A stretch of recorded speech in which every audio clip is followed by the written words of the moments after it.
The American consulate in Benghazi, Libya were attacked by the Al-Qaeda. The Americans there experienced a thing we can't even imagine, and so they needed saving. Were they saved? What really happened? What did it mean for the US and Libya's relationship? Watch ahead to find out. On September 11, 2012, a group of heavily armed gunmen stormed the US consulate in Benghazi, creating shockwaves in Washington. Despite being former special operators turned CIA contractors, 6 brave individuals refused to obey orders to stand down. They chose to respond on foot from a nearby location, courageously rushing into the firefight to rescue their fellow Americans. With little to no reinforcements or air support, they endured a grueling 13-hour battle, facing wave after wave of attackers. Against all odds, these courageous contractors stood firm, protecting their countrymen with unwavering resolve. In 1979, after the withdrawal of a U.S. ambassador, around 2,000 Libyan protesters made an attempt to burn down the U.S. embassy in Tripoli. This occurred due to allegations of the United States' involvement in the Grand Mosque seizure in Mecca. Consequently, then-President Jimmy Carter decided to close the embassy completely. However, in the early 2000s, efforts were initiated to normalize relations between the two countries as Libya strongly supported U.S. intervention in the ongoing civil war between Gaddafi loyalists and rebel militias. By 2011, there were discussions in Washington, D.C., and then Secretary of State Hillary Clinton chose California native and U.S. Ambassador Christopher Stevens as the special envoy to the Libyan Transitional National Council, which was fighting against Gaddafi. Clinton's objective was to test the waters and explore the possibility of establishing a permanent U.S. embassy in Libya. On April 5th, Christopher Stevens arrived in Benghazi with the primary purpose of personally assessing the security and political situation in the region. He served as a special representative to the Transitional National Council, TNC, for an extended period, witnessing significant events like the fall of Gaddafi's dictatorship and the subsequent reopening of the U.S. embassy in Tripoli. Following Gaddafi's death, the U.S. sought to strengthen its relations with Libya by appointing Stevens as the U.S. liaison with various insurgent groups. Washington hoped that these groups would play a role in the post-Gaddafi government. However, the region became increasingly violent, with multiple factions vying for power, leading to an inner civil war and widespread conflict. Gaddafi's weapons stockpiles were looted, and the proliferation of weapons enabled terror groups like Al-Sharia and Al-Qaeda to exploit the chaos to their advantage. Unfortunately, Stevens encountered the harsh reality of the volatile situation when a car bomb was strategically detonated outside his hotel, marking his first exposure to a terror attack. The security situation in the region deteriorated rapidly, posing significant challenges to efforts for stability and cooperation. He was accompanied by a security team to a nearby CIA annex situated on a 13-acre compound to ensure his safety. Nevertheless, the escalating terrorism in Benghazi promoted Stevens to return to the United States soon after.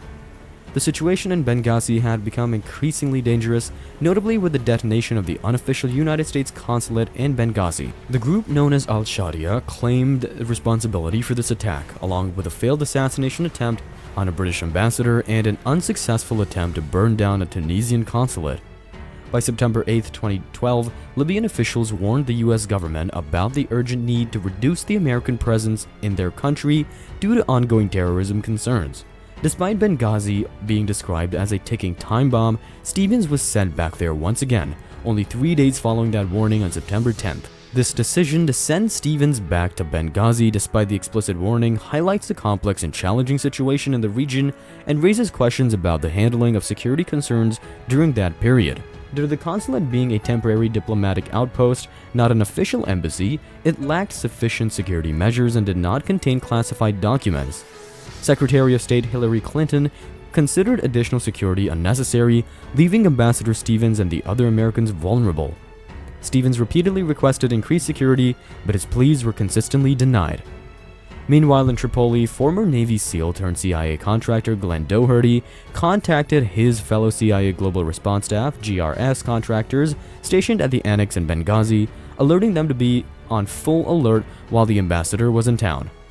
The GRS team, which included individuals like former Navy SEAL Jack Silva, Marine Sergeant turned contractor John Teague, TIG, former Army Ranger Chris Peranto, Tonto, Marine turned contractor Dave Benton, Boom, former Navy SEAL Tyrone Woods, Roan, and Marine turned contractor Mark Geist, Oz, stood ready to assist the ambassador in case of an attack.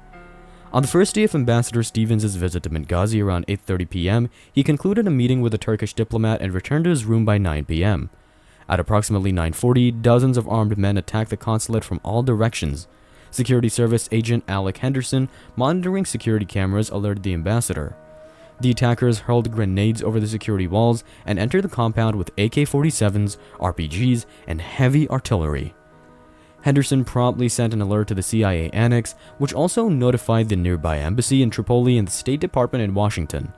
However, frustratingly, the nearby GRS team was told to stand down. Despite the dire situation, they were not allowed to intervene immediately. Inside the consulate, Ambassador Stevens, Information Management Officer Sean Smith, and Security Agent Henderson sought refuge in a safe room and attempted to call for help. The attackers, however, set the consulate on fire using diesel fuel and started destroying all means of communication, including the emergency help bracelets.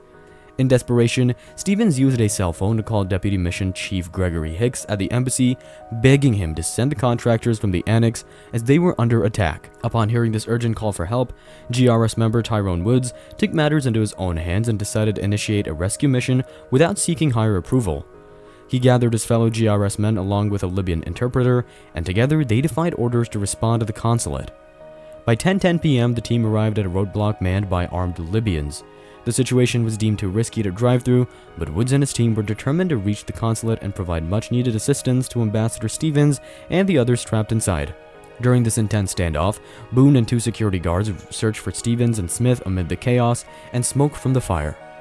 Unfortunately, the smoke became overwhelming, and communication with Stevens and Smith ceased. Boone eventually located Smith and relayed the devastating news to Tonto that he had been killed. Around 11:10 p.m., a Predator drone hovered over the compound, capturing live footage of the ongoing attack.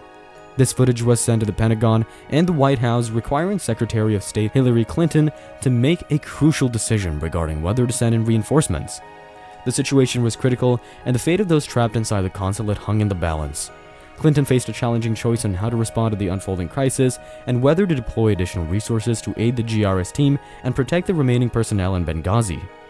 Meanwhile, in Tripoli, Glenn Doherty was determined to rush to Benghazi and aid his friends in need. Faced with urgency, he offered a desperate bribe of $30,000 to a commercial airline pilot, allowing him to reach Benghazi by 11:30 p.m. Upon arrival, Doherty found the GRS team fighting valiantly, successfully subduing most of the attackers who breached the gates and rescuing 5 survivors. The victory was short-lived as they were ambushed by another wave of attackers descended upon them. At 12:07 a.m. Washington time, an email was sent to the White House revealing that the terrorist groups Al-Sharia and Al-Qaeda had claimed responsibility for the attack. High-ranking officials, including Defense Secretary Leon Panetta and Chairman of the Joint Chiefs of Staff Martin Demps, met with President Obama to assess the situation. By 12:30 a.m., the GRS team managed to extract the survivors and navigated through chaotic scenes of block parties, riots, and armed combatants on the road. Glenn Doherty arrived with a rescue team from Tripoli, joining the effort but lost his comrade, Roan, during the firefight. As Doherty attempted to reposition, a second mortar round struck, claiming his life as well. The aftermath was filled with intermittent attacks until sunrise, prompting the GRS team to decide on a daring evacuation to the airport, ultimately saving 30 Americans, including 6 State Department personnel. In the aftermath of the attack, all diplomatic staff was relocated to the capital of Tripoli, and non-essential personnel were flown back to the United States. Unfortunately, sensitive documents which were important for the safety of Libyan oil contracts went missing. Al-Qaeda leader Ayman al-Zawahiri exploited the situation, releasing a video calling for more attacks on Americans in Libya as vengeance for drone strikes in Pakistan. The tragic incident also led to the loss of Ambassador Stevens, who was found within the consulate and pronounced dead after being transported to a nearby hospital by Libyan citizens.